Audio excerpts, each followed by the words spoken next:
Everything seemed normal until Oluchi opened that door. The first night my husband gave me red tea, I thought it was just love, his quiet way of showing he cared. I never imagined there was something strange about the midnight tea. At first, I didn't question it. Every night, he would bring it, warm, gently steaming in the same cup. "Drink this, love," he would say softly, smiling. And every time, I drank it. It was almost tasteless. But soon, I started to notice something odd. Every night, before making the tea, he would step outside for a few minutes. Then he'd come back in, walk straight to the kitchen, and return with that same cup. But I never once saw him drink from it. One evening, after serving me, I asked, "How about yours? I've never seen you drink this tea." He smiled. "I've already had mine. This one's for you." I wanted to respond, but he leaned in, kissed my forehead, and whispered, "I love you." I smiled back. "I love you too." But that night, I didn't feel like drinking it. He noticed. His expression shifted, almost worried. He laughed a little, teased me, and somehow, I still drank it. Days passed. The same routine. The same cup. The same tea. And every night, he went outside first. Finally, I decided to find out what was really behind it. That night, like always, he said he was going to check the car. This time, I quietly followed. He walked toward the backyard, glancing over his shoulder to be sure no one was watching. Then he bent down behind the shed. My heart pounded. I leaned forward, holding my breath. Then I saw it, I froze. I saw him stretch his hand forward, as if collecting something from someone. I leaned closer, trying to see, but it was too dark. Something didn't feel right. A moment later, my husband started to stand, and I quickly slipped back inside, pretending to be watching a movie. My mind raced. Who was he talking to? What did he collect? Did I even know the man I married? I tried to calm myself, but something inside whispered, "You need to find out the truth." When he finally came back inside and saw me, he quickly slipped his hand into his pocket. That was when I knew he was hiding something. He smiled lightly. "Oh honey," he said, "I'll join you soon to watch the movie. It looks interesting." I didn't respond. He walked straight into the kitchen. A few minutes later, he came out holding the same cup with the same red tea. Playfully, he said, "Here, honey. Your usual tea, the one that keeps you glowing." I looked at him for a moment and said quietly, "Drink it first." His expression changed instantly. He hadn't expected that. He tried to tease me. "Oh, come on. This one's specially made for you." "I don't care," I said firmly. "I'm not drinking any tea tonight." "You drink it. You said it's good for the body, prove it." There was silence. He stammered. I already drank mine." "When?" I snapped. "Don't play with me. You think I'm stupid? You drink this tea right now, and then you show me how you've been making it." He stood there, frozen, still holding the cup. Not a word came out. Sweat began to form on his forehead. The room went completely silent. Then, I saw it. The tea, it started to change. The color deepened, becoming darker, thicker, redder. He looked at the tea, then at me. His hands began to tremble. Slowly, he turned toward the window, as if he saw something waiting outside. When he turned back, his eyes were desperate. His voice changed, lower, almost breaking. "Please," he whispered. "Just drink it." I didn't respond. Then he said again, softly, "Please, just this once. It's just tea, nothing more." His voice cracked, he was almost in tears. I sat there, speechless. I didn't know whether to trust him or not. Should I drink it, just this once, like he said?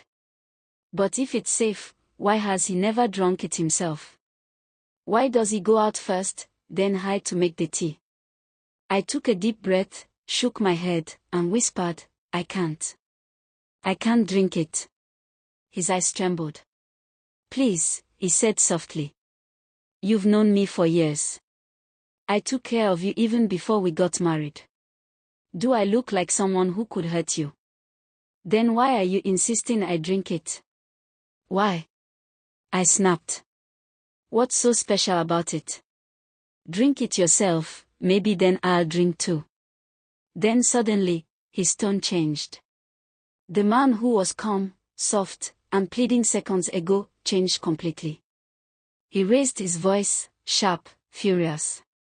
Oh, because I'm begging you. Who do you think you are? You must drink it. For the first time, I saw real anger in his eyes. I leaned back a little. So now it's a must. Yes, he backed. Take this and drink now. Don't waste my time. I shook my head slowly. Then I'm leaving this house. Right now. He laughed, a cold, wicked laugh. Vive. And go where? Orphan like you, no family, no home. I made you who you are. Marrying you was a favor. You do what I say, when I say it. His words cut deep. I was speechless. I opened my mouth, but no words came out. The pain of remembering my parents, the loneliness, the struggle growing up, it broke me. Tears rolled down my face. I looked up at him and said, trembling, yes, I'm an orphan. Call me whatever you want. But if man fails me, God never will. He stared, but before he could speak, a knock came at the door. The room went silent. He froze, eyes wide with fear. His hand trembled, and the tea spilled thick, dark, dripping slowly down the cup. I saw it. My stomach turned. Was this really what I'd been drinking all along? The knock came again, softer this time. I steadied my voice. Yes, hold on, I'm coming. I moved toward the door. He shouted, no. Don't open it. The knock came once more, slow, deliberate, almost careful. Panic filled his face. I said don't open the door, he yelled. But I didn't care anymore. I reached for the handle. My husband still stood there, holding the cup of tea. He had told me not to open the door, but I didn't care anymore. When I opened it, I froze. It was my uncle, the man who made my life unbearable after I lost my parents. If not for the kind strangers who helped me, I don't know where I would have been. The last time I saw him was over 15 years ago. He smiled faintly. Oluchi, how are you? I'm fine. Please, come in. He shook his head. No need. I didn't come to sit. I came to save you, from this man who calls himself your husband. Go and pack your things. We are leaving. I just stood there, my mind blank. Should I be happy or afraid? How did he even find me? I turned to my husband, he was still holding the cup, eyes fixed on my uncle, he didn't say a word. There was something in his look I couldn't understand. But I brushed it off. Maybe leaving was better. How could I stay with a man who hides things and insists I drink what I don't understand? At least I could think clearly away from him. I went to the bedroom to pack a few things. As I zipped my bag, I heard my uncle's voice, low and firm, as if talking to my husband. We've given you enough time, he said. No more excuses. I froze. What did that mean? I stepped out, holding my bag. Let's go, my uncle said softly. I hesitated, but followed him out. He opened the car door, and I got in. We drove off into the quiet night. Minutes felt like hours. I looked out the window, we had driven too far from home. Uncle, This drive is getting too long, I murmured. Where exactly are we going? He smiled faintly without looking at me. We are almost there. I forced a smile. Thank you. But deep down, I wasn't excited. Something didn't feel right. I took out my phone, maybe just to distract myself, and that was when I saw a message from my husband. It was sent 40 minutes ago. Honey, I'm sorry. I couldn't stop your uncle from taking you. I may not have been a good husband, but your uncle is dangerous. Find a way out of that car. I'll tell you everything about the red tea, you deserve to know the truth. If you come home and don't see me, I've left a note with my confession. My hands shook. Sweat gathered on my face. He glanced at me. Jenny, are you okay? He pointed ahead. We are almost there, he said. I looked up, a lonely building stood quietly ahead, half hidden by the trees. My heart sank. I couldn't stop thinking about my husband's message. I'll tell you everything about the red tea. If you don't see me, I'll leave a note in your diary. Just find a way out of that car. My heart pounded. Please stop the car, I said suddenly. I need to ease myself. My uncle glanced at me. We are almost there. I really can't hold it anymore, I insisted. He sighed, slowed down, and finally pulled over. The moment I stepped out, I moved toward the bushes, then slipped away without looking back. After what felt like forever, I finally stopped. I sat under a large tree until exhaustion slowly pulled me into sleep. Morning light woke me. Confused and afraid, I wandered along a narrow path until I met a kind old farmer. I explained what I could. He listened quietly, then said softly, "You're lucky, but right now, you're very far from town." "I don't even know the way back," I whispered. Without hesitation, he brought out his old motorcycle. "Come. I'll take you."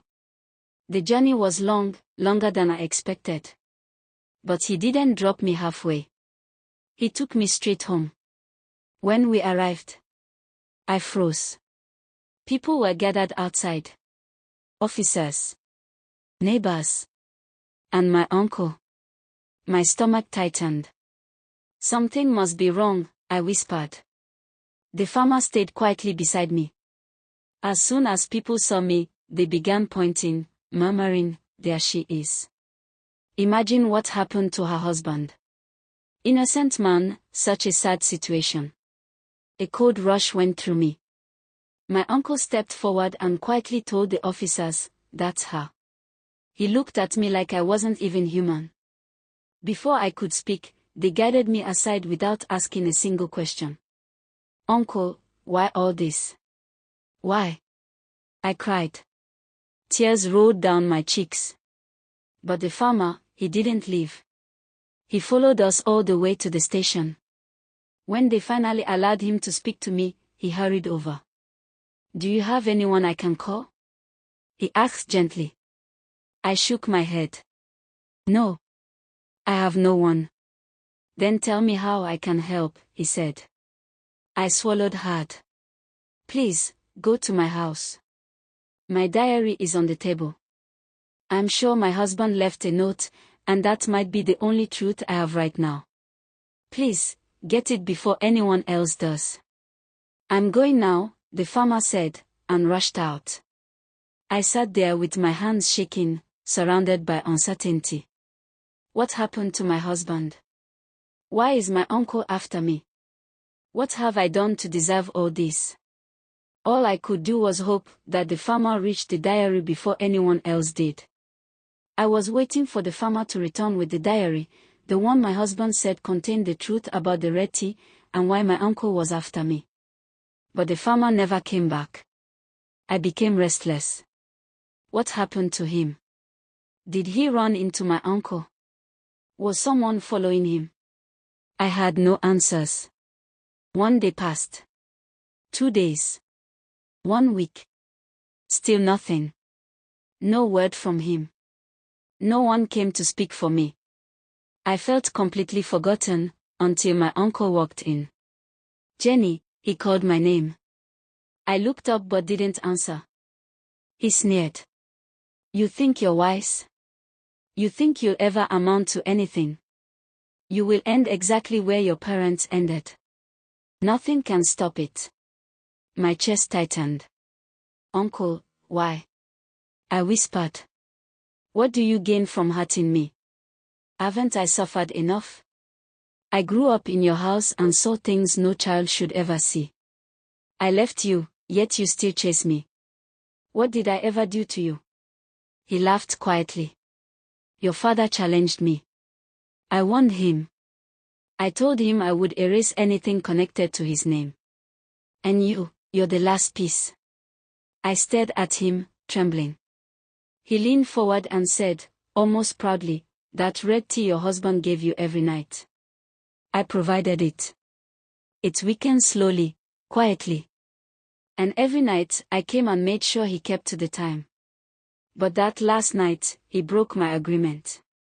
And when someone breaks my agreement, there are consequences." My whole body went cold. "You know why I'm telling you this?" he asked. I didn't respond, I couldn't. The betrayal cut too deeply for words. "Because there's nothing you can do now," he said calmly. "By tomorrow, everything connected to your family name ends." He stood to leave. But just before walking out, he pulled something from his pocket, my diary. I gasped. This was the same diary I expected the farmer to bring. He smirked. "This is what you've been hoping for." Then he walked away. I was left shaking, confused, terrified. I cried until tears weren't dropping again. That night, I drifted into a restless sleep. In my dream, I saw my parents, peaceful, comforting. My mother touched my face gently and whispered, "My daughter, your life will not end here. You are preserved." I woke up with tears in my eyes, but for the first time in days, I felt a little hope. Morning came, and I was taken to court for the final judgment. The room was silent. The judge lifted his files. Then suddenly, everyone turned. A man was being pushed into the courtroom in a wheelchair. It was my husband. Behind him stood the old farmer. And beside them, my uncle's wife. My uncle froze completely. For the first time ever, he looked truly afraid. Everything he thought he controlled, everything he tried to hide, was falling apart right in front of him. The courtroom was silent. For days, everyone believed I was the one who gave my husband the red tea, the same drink that left him barely able to walk. No one knew the truth, that the tea was prepared for me. I stood there, waiting for judgment, feeling the weight of every suspicious eye. Then something happened that froze the entire room.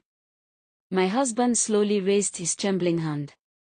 "Please, let me speak," he said. He turned to the judge, then to me, his voice unsteady. "Jenny, I failed you. I allowed your uncle to influence me. I put my own interest above your life." Gasps spread across the courtroom. He continued, struggling through tears. "The night Jenny refused the red tea and stepped out of the house, her uncle grew angry. He returned with 2 imposing men, the kind whose presence leaves no space for resistance. They stepped forward and made sure I took the drink, because I didn't give Jenny the tea at the exact time he instructed. After that, they left, assuming I wouldn't make it through the night. My neighbors later found me and rushed me to the hospital." He paused, breathing shakily.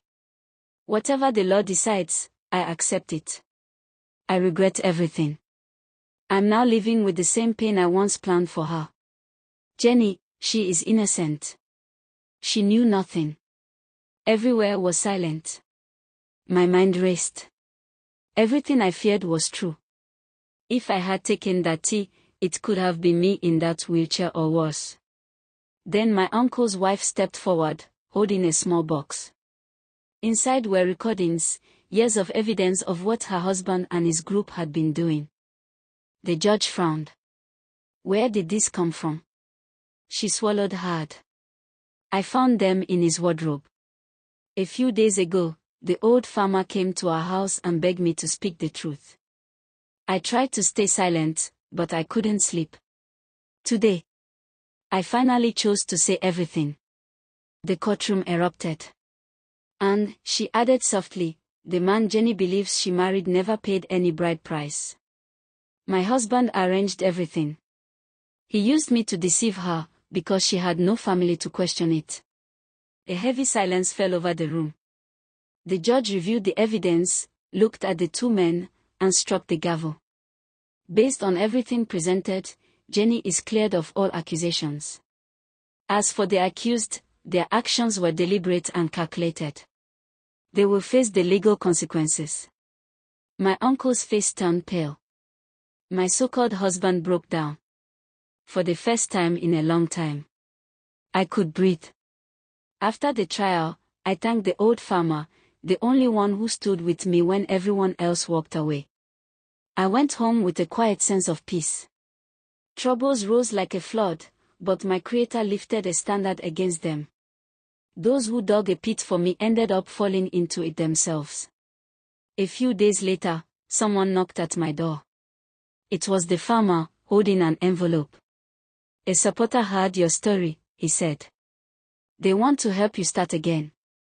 Inside was a house deed, and funds to build a new life. Tears of joy filled my eyes. Weeks passed.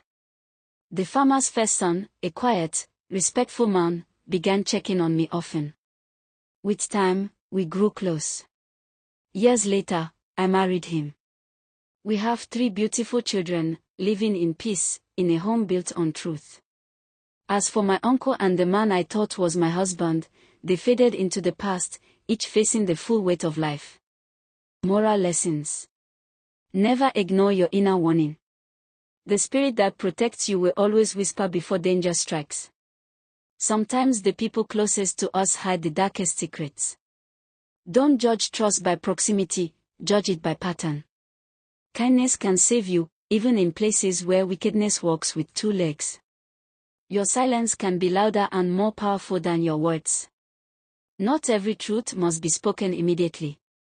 Life will test you, but bravery is choosing to stand your ground even when fear is shaking your bones. Evil thrives in secrecy, light thrives in truth. Always choose the path that leads to revelation, not confusion. Not everyone smiling at you wishes you well. Learn to watch actions, not faces. Wisdom is the weapon that defeats dangerous things you cannot fight physically. No matter how dark the night is, there is always a way out when you remain calm. The heart that forgives is stronger than the hand that fights. Compassion is power. Tradition holds truth, especially when elders speak. Listen before you dismiss. When life pushes you into danger, your courage becomes your shield.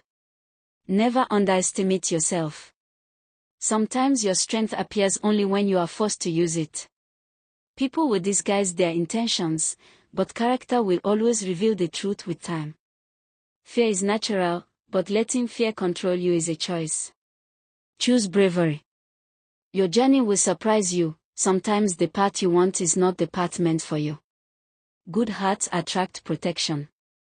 Your goodness speaks even when you don't. Silence is also a strategy. Sometimes survival depends on what you don't say. Darkness cannot win over a heart that refuses to give up. There is always a spiritual side to everything. Ignoring it doesn't make it disappear. Family bonds can be your strength or your weakness. Choose loyalty wisely. Running from your problem doesn't solve it.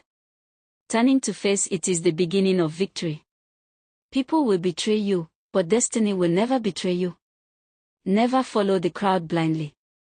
Sometimes standing alone is the safest place. Your pain can turn into the story that saves someone else. If you enjoyed this story, don't forget to like, share, and comment your thoughts. Your engagement keeps these stories alive. Tap the like button and follow for more. Tell me in the comments, what would you have done if you were Oluchi? Share this story with someone who loves mysteries. Follow me for the next shocking part, you don't want to miss it. If this story touched you, drop a red heart in the comments.